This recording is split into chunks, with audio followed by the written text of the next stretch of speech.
আসসালামু আলাইকুম সুপ্রিয় শিক্ষার্থীবৃন্দ, তোমরা কেমন আছো? আশা করি ভালো আছো। গত ক্লাসে আমি তোমাদেরকে লং টার্ম ফিনান্সিংয়ের বন্ড ভ্যালুয়েশন টপিকটি পড়িয়েছিলাম। মূল্যায়নের দৃষ্টিকোণ থেকে বন্ড তিন প্রকার। সেই তিন প্রকার বন্ডের মধ্যে গত ক্লাসে আমরা রিডিমেবল বন্ড নিয়ে বিস্তারিত আলোচনা করেছি। আশা করি তোমরা রিডিমেবল বন্ডটি আয়ত্ত করতে পেরেছ। যারা আমার প্রথম ক্লাসটি এখনও দেখোনি, অবশ্যই প্রথম ক্লাসটি দেখে নিবে। আজকের ক্লাসে আমি তোমাদেরকে বাকি দুই প্রকার বন্ড, ইরিডিমেবল বন্ড এবং জিরো কুপন বন্ড, এই দুটি বন্ড আলোচনা করব। তো চলো আমাদের মূল আলোচনায় চলে যাই। ইরিডিমেবল বন্ড বা পারপিচুয়াল বন্ড, অপরিশুদ্ধ বা চিরন্তন বন্ড, সাধারণত যে বন্ডের ম্যাচুরিটি পিরিয়ড থাকে না কিন্তু কুপন ইন্টারেস্ট থাকে তাকে ইরিডিমেবল বন্ড বলে। আমরা সহজে এই বন্ডটিকে চিনতে পারি। যদি আমি কোনো বন্ডের ম্যাচুরিটি পিরিয়ড এই ইনফরমেশনটি মিসিং দেখি, তখন আমরা বুঝবো যে এটা ইরিডিমেবল বন্ড। ম্যাচুরিটি পিরিয়ড থাকবে না, তবে প্রশ্নে কুপন ইন্টারেস্ট থাকবে। তাহলে এই দুটি ইনফরমেশন দিয়ে আমরা কি করতে পারবো? ইরিডিমেবল বন্ডকে চিনতে পারবো। তো ইরিডিমেবল বন্ড বা পারপিচুয়াল বন্ডের মূল্য নির্ণয়ের জন্য আমাদের প্রেজেন্ট ভ্যালু অফ পারপিচুয়াল অ্যানুইটির সূত্রের মতো একটি সূত্র প্রয়োগ করতে হয়। আমাদের সূত্রটি হবে I ডিভাইডেড R। I হচ্ছে অ্যামাউন্ট অফ ইন্টারেস্ট বা সুদের পরিমাণ, আর হচ্ছে রিকোয়ার্ড রেট অফ রিটার্ন অথবা এক্সপেক্টেড রেট অফ রিটার্ন অথবা ডিসকাউন্ট রেট, এরকম নামে এটাকে বলা হয়। তো গত ক্লাসে আমরা এগুলো বিস্তারিত আলোচনা করেছি, তোমরা গত ক্লাসের ভিডিওটি দেখে নিবে, তাহলে এগুলো খুব ভালোভাবে বুঝতে পারবে। এবার আসো জিরো কুপন বন্ড। নাম থেকে বোঝা যায় জিরো কুপন, অর্থাৎ কুপন ইন্টারেস্ট রেট থাকবে না কিন্তু ম্যাচুরিটি পিরিয়ড থাকবে। তাহলে যে বন্ডের কুপন ইন্টারেস্ট রেট থাকে না কিন্তু ম্যাচুরিটি পিরিয়ড থাকে, সেই বন্ডকে আমরা বলি zero coupon bond. Coupon interest rate থাকবে না, ম্যাচুরিটি পিরিয়ড থাকবে। এইভাবে আমরা এই বন্ডটিকে চিনতে পারি। এই বন্ডের বর্তমান মূল্য নির্ণয়ের জন্য আমাদেরকে ম্যাচুরিটি ভ্যালুর প্রেজেন্ট ভ্যালুটা নির্ণয় করলে আমরা এই বন্ডের মূল্য পেয়ে যাব। তাহলে এই বন্ডের মূল্য নির্ণয়ের জন্য আমাদেরকে এই সূত্রটি প্রয়োগ করতে হবে, MB 1 প্লাস R পাওয়ার N। ইরিডিমেবল বন্ড এবং জিরো কুপন বন্ড, এই দুটি বন্ডের সূত্র আমরা তোমাদেরকে দেখিয়েছি। এবার আসো গত ক্লাসে যে আলোচনা করেছিলাম সেই বন্ড সহ আমাদের মোট বন্ড হচ্ছে তিনটি। মূল্যায়নের দৃষ্টিকোণ থেকে সেই তিনটি বন্ড চেনার জন্য আমরা এট এ গ্ল্যান্স বন্ডগুলোকে নিয়ে এসেছি। দেখো, ইরিডিমেবল বন্ড, এটার ম্যাচুরিটি পিরিয়ড থাকবে, কুপন ইন্টারেস্ট রেট থাকবে। ইরিডিমেবল বন্ড, এটার ম্যাচুরিটি পিরিয়ড থাকবে না, কুপন ইন্টারেস্ট থাকবে। জিরো কুপন বন্ড, এটার ম্যাচুরিটি পিরিয়ড থাকবে, কুপন ইন্টারেস্ট রেট থাকবে না। এই ইনফরমেশনটি যদি তোমরা একটু ভালোভাবে আয়ত্ত রাখতে পারো, তাহলে তোমরা বন্ডগুলো সহজেই চিনতে পারবে। অঙ্ক পড়ার পর তোমরা ইনফরমেশনগুলো খেয়াল করবে এবং সেই অনুযায়ী অঙ্কটি কোন বন্ডের সূত্র প্রয়োগ হবে সেটা তোমরা সহজেই বুঝতে পারবে। তো চলো আজকে যে দুইটি বন্ড আমরা আলোচনা করেছি সেই দুটি বন্ডের উপর ভিত্তি করে তোমাদেরকে দুটি অঙ্কের সমাধান করে দিই।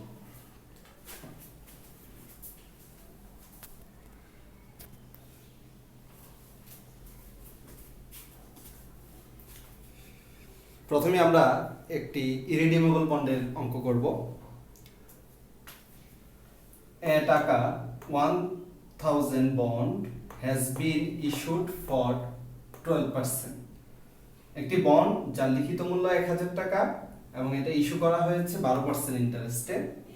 if discount rate is 10%, যদি ডিসকাউন্ট রেট 10% হয়, then calculate value of this perpetual bond।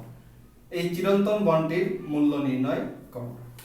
দেখো, পারপিচুয়াল বন্ড, এই টার্মটি দেখে আমরা বুঝতে পারি যে এই বন্ডটি ইরিডিমেবল বন্ড অথবা পারপিচুয়াল বন্ড। তাছাড়াও এই অঙ্কে ম্যাচুরিটি পিরিয়ড নাই, সেটা দেখেও আমরা বুঝতে পারি যে এটা পারপিচুয়াল বন্ড বা ইরিডিমেবল বন্ড। অঙ্কে দেখো, এই 1000 টাকা বা 1000 টাকা, এটা হচ্ছে ফেস ভ্যালু 10%, এটা হচ্ছে ডিসকাউন্ট রেট বা রিকোয়ার্ড রেট অফ রিটার্ন বা এক্সপেক্টেড রেট অফ রিটার্ন আর এর মান, আর এই 12% এটা হচ্ছে কুপন ইন্টারেস্ট রেট। তো চলো আমরা রিডিমেবল বন্ডের সূত্রটি প্রয়োগ করি। P not equal I divided R here আমরা প্রথমে আয়ের ভ্যালুটি বের করব। তো আয়ের ভ্যালু বের করতে হলে প্রথমে আমাকে জানতে হবে ফেস ভ্যালু কত। এই অঙ্কে ফেস ভ্যালু হচ্ছে 1000 টাকা। দেন আমি আই ক্যালকুলেশন করব অ্যামাউন্ট অফ ইন্টারেস্ট। ফেস ভ্যালুর উপর ইন্টারেস্টের রেটটা দিলেই আমাদের অ্যামাউন্ট অফ ইন্টারেস্ট চলে আসবে। তাহলে ফেস ভ্যালু হচ্ছে 1000 ইনটু 12%। 1000 এর উপর 12% দিলে 120। আর এর ভ্যালু হচ্ছে প্রশ্নেই দেয়া আছে, এটা ডিসকাউন্ট রেট 10% ইকুয়াল 10। 10% কে আমরা ভাঙলে 0.10 পাবো। এবার আমরা সূত্রে মানগুলো বসিয়ে দিব। 120.10 এটা দিয়ে ভাগ করলে আমরা পাবো 1200। এটাই আমাদের आंसर। নিশ্চয়ই তোমরা এই অঙ্কটি বুঝতে পেরেছো।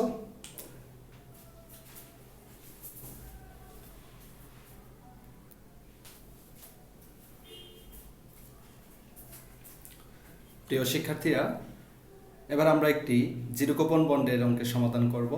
চলো আমরা অঙ্কটি দেখে নিই। ABC company issues A zero coupon bond having 12 years maturity and a টাকা 1000 ফেস ভ্যালু।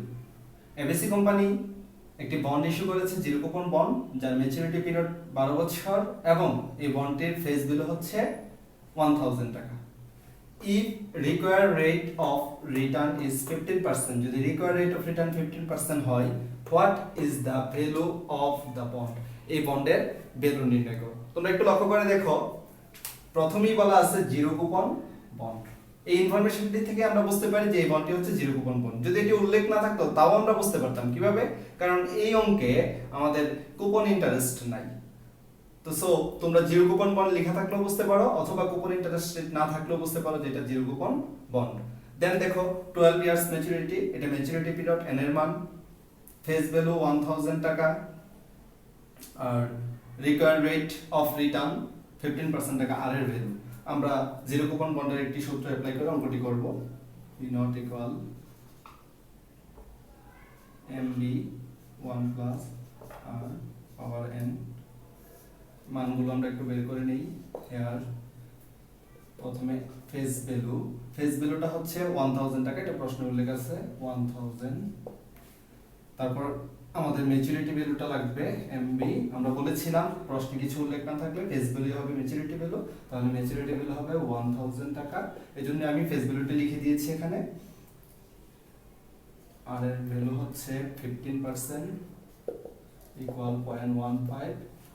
আর এন এর ভ্যালু হচ্ছে ম্যাচুরিটি পিরিয়ড অথবা years, number of years, N হচ্ছে 12, এটা প্রশ্নে দেয়া আছে। এবার আমরা মানগুলো বসিয়ে দিব। 1000 1 প্লাস 0.15 পাওয়ার হচ্ছে 12। এইভাবে আমরা যদি এটা যোগ করি তাহলে পাবো 1.15 পাওয়ার 12। এটা ক্যালকুলেটরে পাওয়ার দেওয়ার পর যে মানটা পাবো সেই মান 1000 কে ওই মানটি দিয়ে ভাগ দিব, ভাগ দিলে আমরা পাবো 187। এটা হচ্ছে आंसर। নিশ্চয়ই তোমরা এই অঙ্কটি বুঝতে পেরেছো। তো আমরা আজকে যে দুটি অঙ্ক করি তোমাদেরকে সমাধান করে দিয়েছি, সে দুটি অঙ্কের যে সূত্রগুলো সেই সূত্রের আলোকে তোমাদের বই থেকে তোমরা প্র্যাকটিস করতে পারো। আশা করি তোমরা অঙ্কগুলো সহজেই আয়ত্ত করতে পারবে। আর আমরা গত ক্লাসে যে আলোচনাটা করেছিলাম তোমাদের সাথে রিডিমেবল বন্ড, এটা সবচেয়ে বেশি ইম্পর্টেন্ট। এখান থেকেই বিগত বছরের প্রশ্নগুলো এসেছে। তারপরও আমরা আজকে এই দুটি সূত্র তোমাদেরকে শিখিয়ে রাখলাম। সাধারণত যদি এখান থেকে অঙ্ক আসে তাহলে বি পার্টে আসতে পারে। আগামী ক্লাসে আমরা এই অধ্যায়ের একটি গুরুত্বপূর্ণ টপিক নিয়ে আলোচনা করব, ইল্ড টু ম্যাচুরিটি, ওয়াইটিএম, মেয়াদ পূর্তিতে বন্ডের উপার্জন হার। তো সেই পর্যন্ত ভালো থাকো, সুস্থ থাকো। তোমাদেরকে ঈদের অগ্রিম শুভেচ্ছা জানিয়ে আজকের ক্লাস এখানেই শেষ করছি। আল্লাহ হাফেজ।